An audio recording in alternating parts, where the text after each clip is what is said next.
topic of mild cognitive impairment. I'll just share my slide.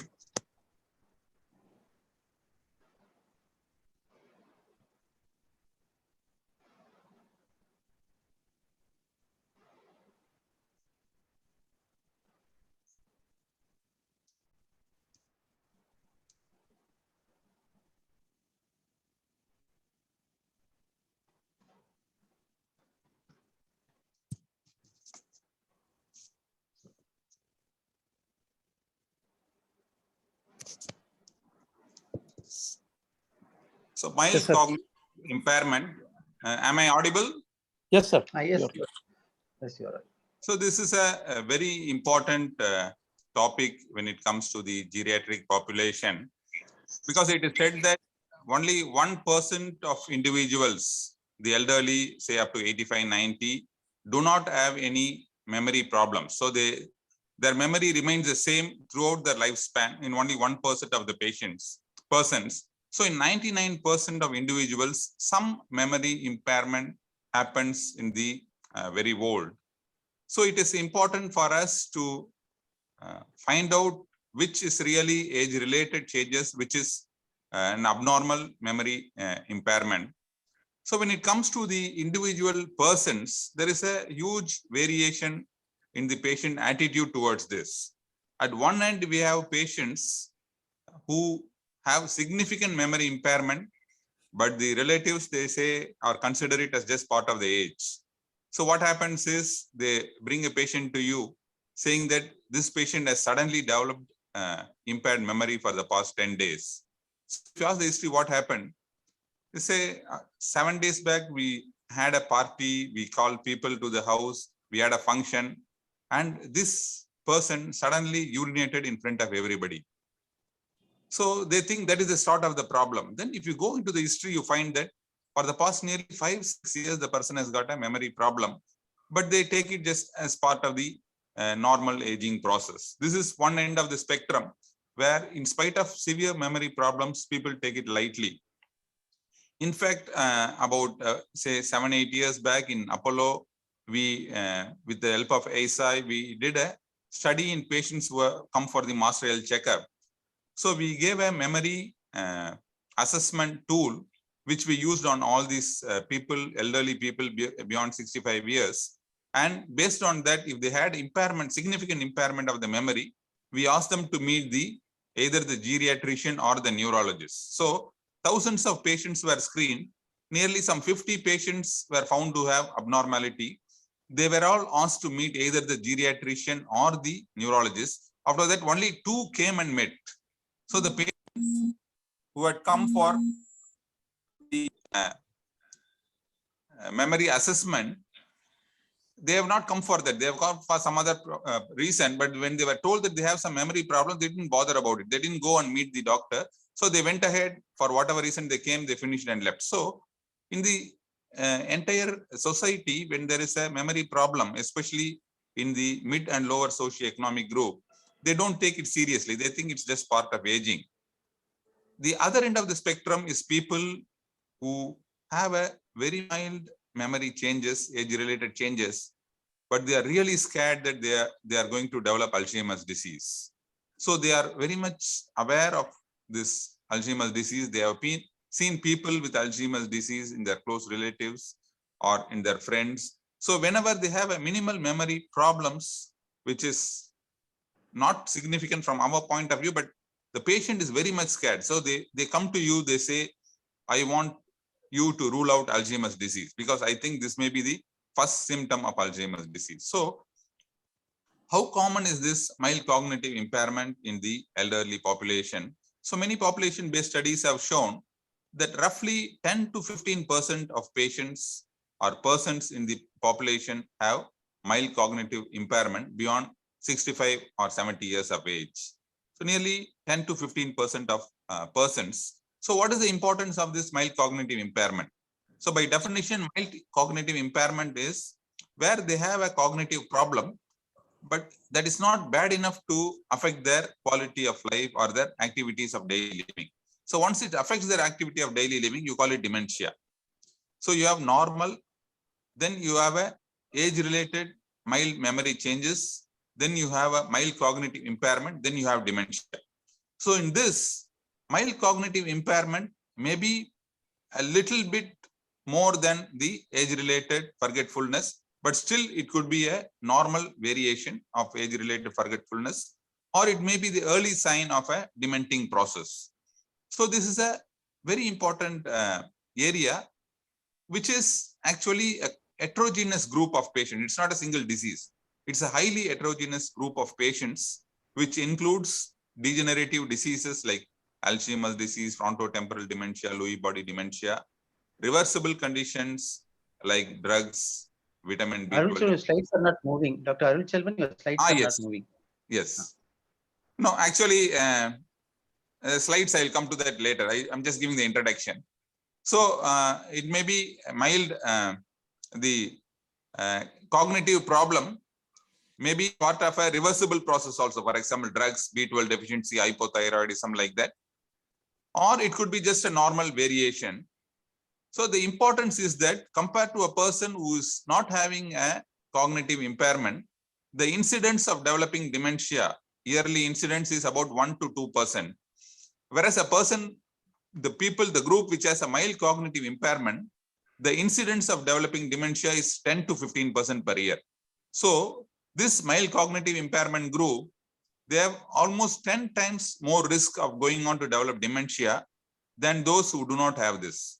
So it is when the patient comes to you with a mild cognitive impairment, it is our duty to find out what is actually happening to the patient. What is the underlying process which is causing this? It's just a normal variation, whether it is a degenerative disease or it is a vascular disease or it's a reversible disease. So when a person comes with a subjective memory complaint, so when the person comes with a subjective memory complaint, he thinks that he may be having a serious memory related problems. So we do a cognitive assessment. So normally what do we do is at the bedside, we generally do a mini mental status examination. But mini mental status examination is very good for diagnosing dementia. But for mild cognitive impairment, many times it may be almost normal, within the normal range. So many times what we have to do is, if clinically we feel our impression is that this looks more like a normal aging, we may decide to reassure the patient and send him, and then ask him to come back and reevaluate after, say, 6 months or 1 year or so. But if we feel that the person has got some more than normal aging related changes, then we go for a more comprehensive neuropsychological examination. But when the patient comes with a memory problem, when we evaluate them, we find that they have a significant functional disability. We straight away make a diagnosis of dementia and we try to find out what is the cause of the dementia. So when a person comes, there are 3 possibilities. One is a normal cognition from our clinical evaluation. We reassure them. The other end is they have a significant functional disability, dementia, and then we manage the dementia. So in between comes a group where they have a mild cognitive impairment. So when they have a mild cognitive impairment, so what we have to do is to find out what type of cognitive impairment it is, whether it is just a memory problem or an amnesic type, or whether it is other cognitive domains are also affected. That is the number 1 we have to do. Number 2 is, what are the reversible factors in this patient? For example, is the person depressed, or is the person clinically having other features or of reversible condition? For example, does this patient, for example, the patient had fallen twice and has a head injury, minor head injury, he has some headache, he has some gait problems, whether it could be a subdural hemorrhage, whether it could be a B12 deficiency. This patient is on diuretics, thiazide diuretics, whether this could be due to a hyponatremia. So we try to look for reversible problems. And then if they are not there, then we have to take a decision whether to further evaluate them, like doing a neuroimaging, or wait and watch depending on the patient, what the patient expects out of this and what we think may be the cause of the cognitive impairment.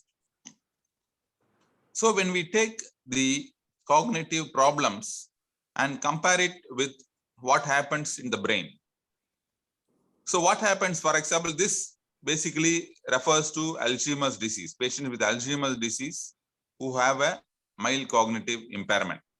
But even before they develop a mild cognitive impairment, already they have started developing some changes in the brain. Even when they are totally normal, they have beta amyloid accumulation in the brain.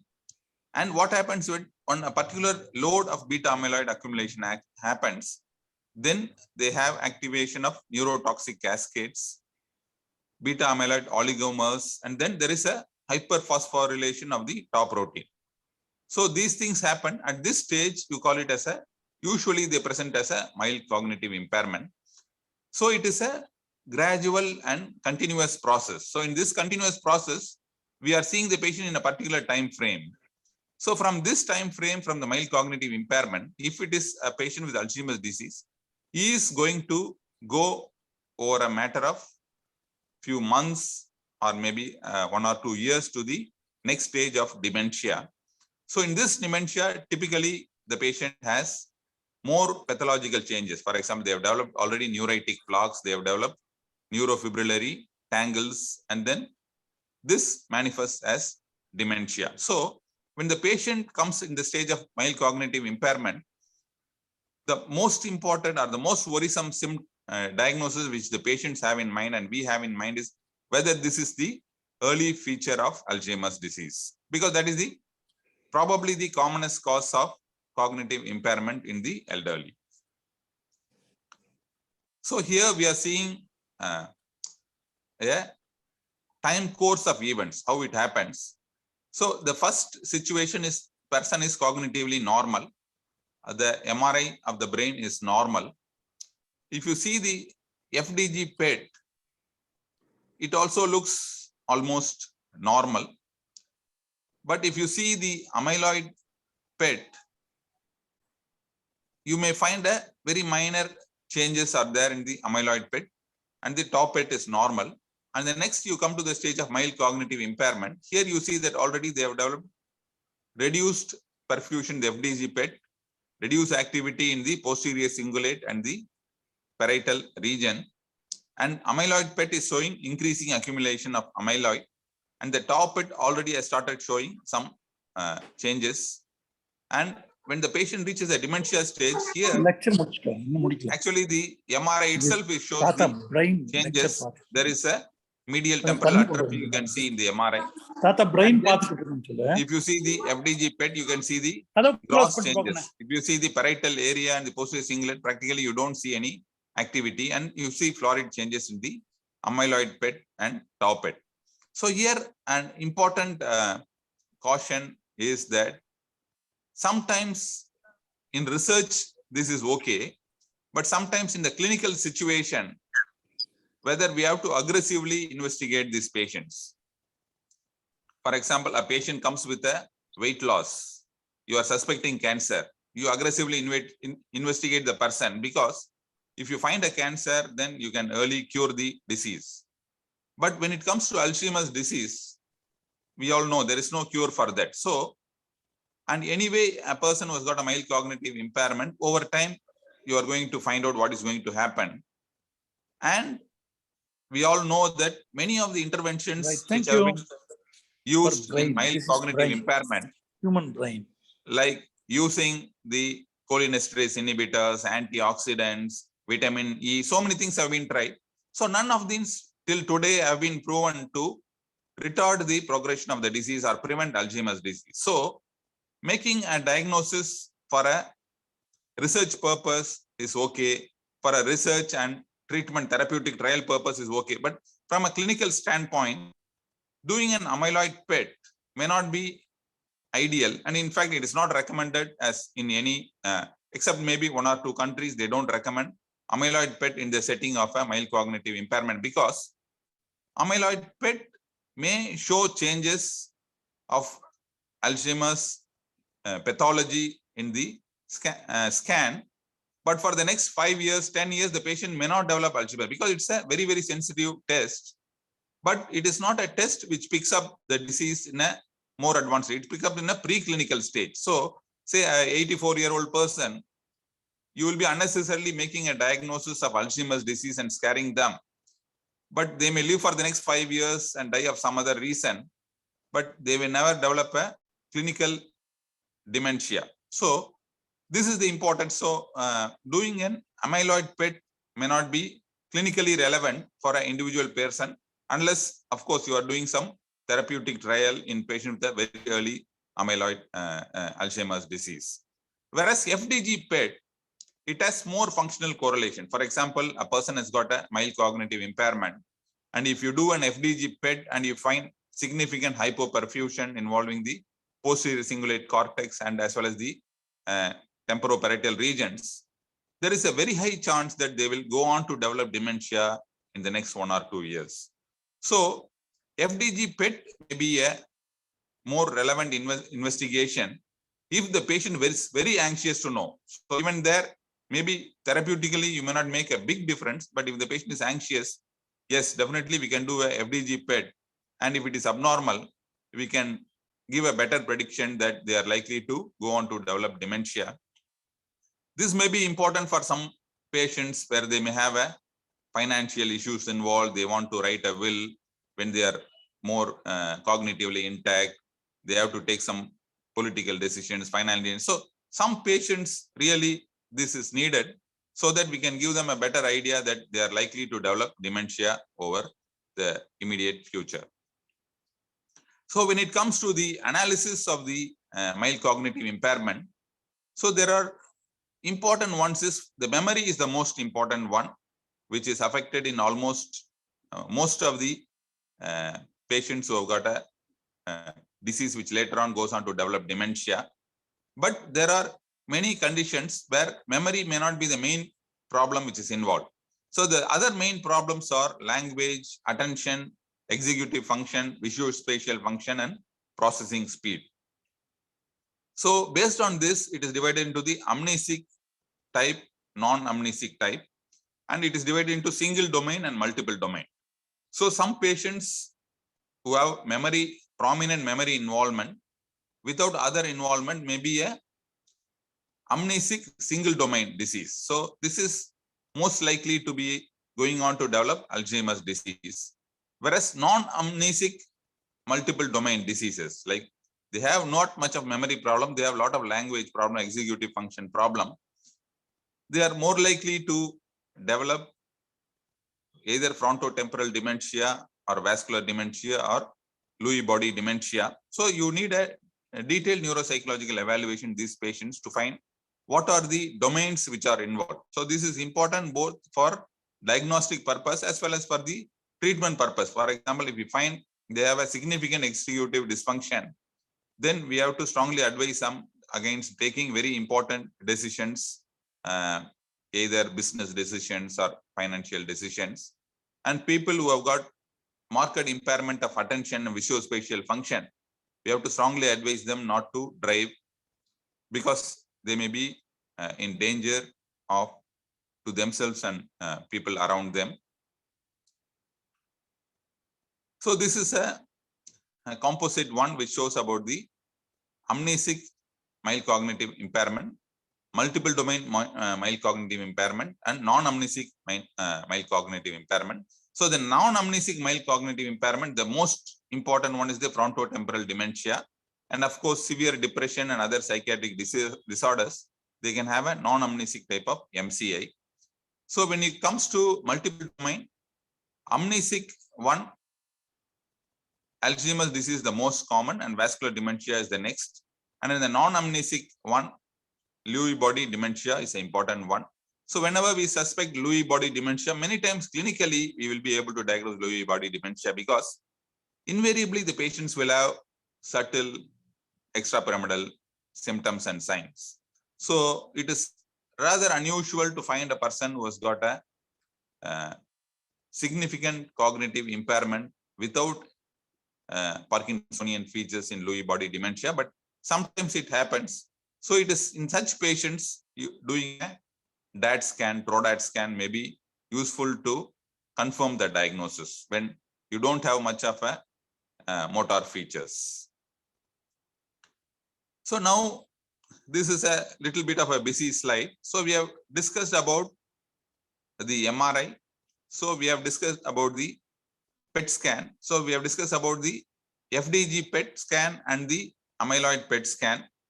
And then another important marker or a biomarker is either CSF or serum biomarkers. Compared to this MRI and FDG PET, these biomarkers have not become clinically important because the problem with the CSF and serum biomarkers are that they lack the sensitivity and specificity of the imaging markers. If you take the biomarkers, the three important biomarkers are the A-beta 42, A-beta 40 ratio. So the A-beta 42 levels come down in the CSF in patients with the Alzheimer's disease, whereas tau. So when you take tau, it is phosphorylated tau or p-tau. So this p-tau levels increase in patients who have got a degenerative disease involving the brain. The third is NFL or neurofilament light chain. So these are the three important biomarkers which are used. So many algorithms have been developed by different labs. The problem is that it is not standardized. So each university, each lab, they have their own individual standardization.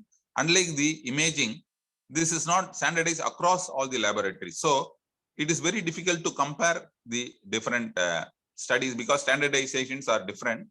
But what has been found is that in a little complicated situation where you have to really make a diagnosis when you are in doubt, definitely these biomarkers increase your diagnostic confidence.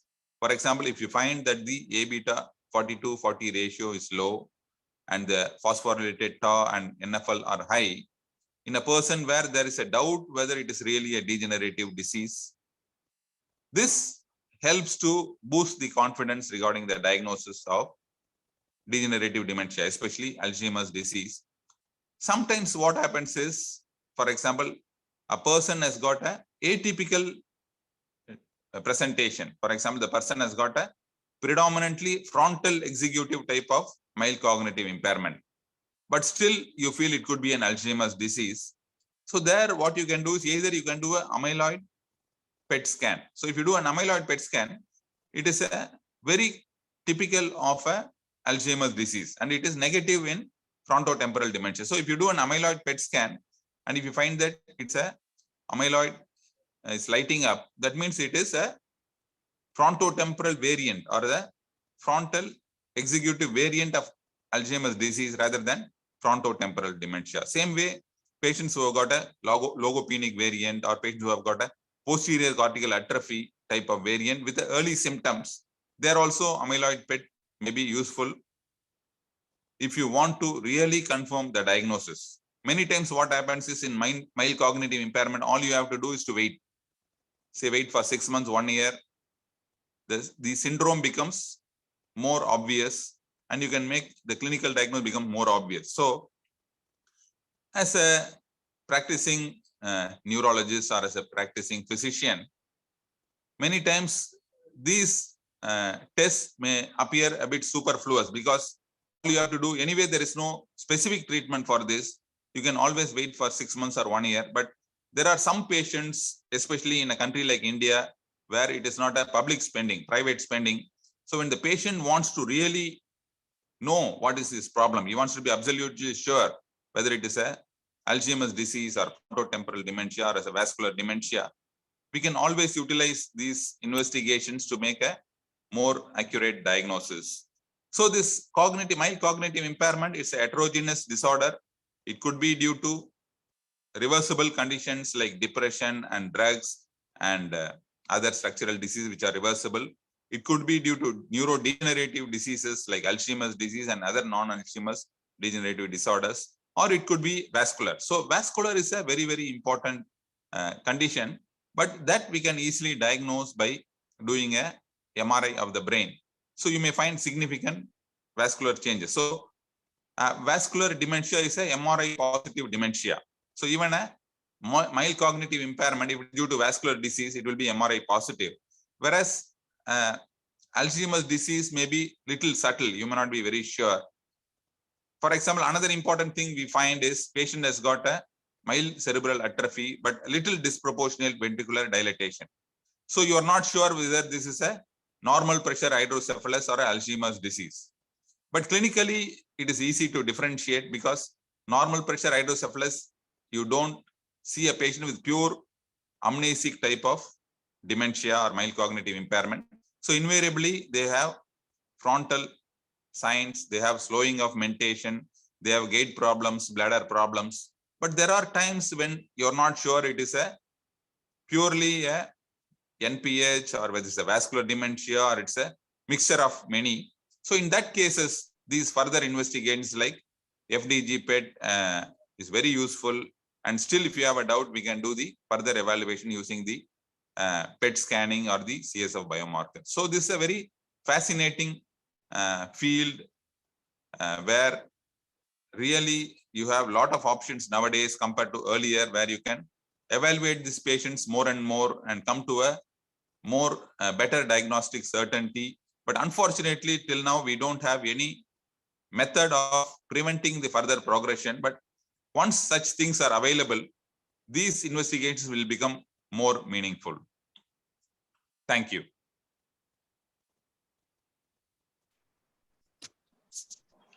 That was a wonderful talk, Dr. Arul Selvan. A very comprehensive and depth knowledge sharing talk. Thank you very much. I hand over the mic to the chairpersons and Professor V.S. Natarajan sir for interactions and interacting with the our senior audience and audience. Can I start off, Parni, with a few questions to Dr. Arul Selvan? Yes, sir. Dr. Arul Selvan, sir, it was a very good lecture. In fact, what we learned 30 years ago in neurology is something quite new, like making out the level of protein and degenerative level in the brain.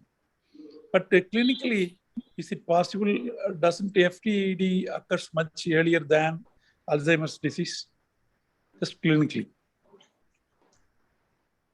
So actually, FDG PET, it is a sensitive test at the level of mild cognitive impairments. In a normal person, whether FDG PET can make a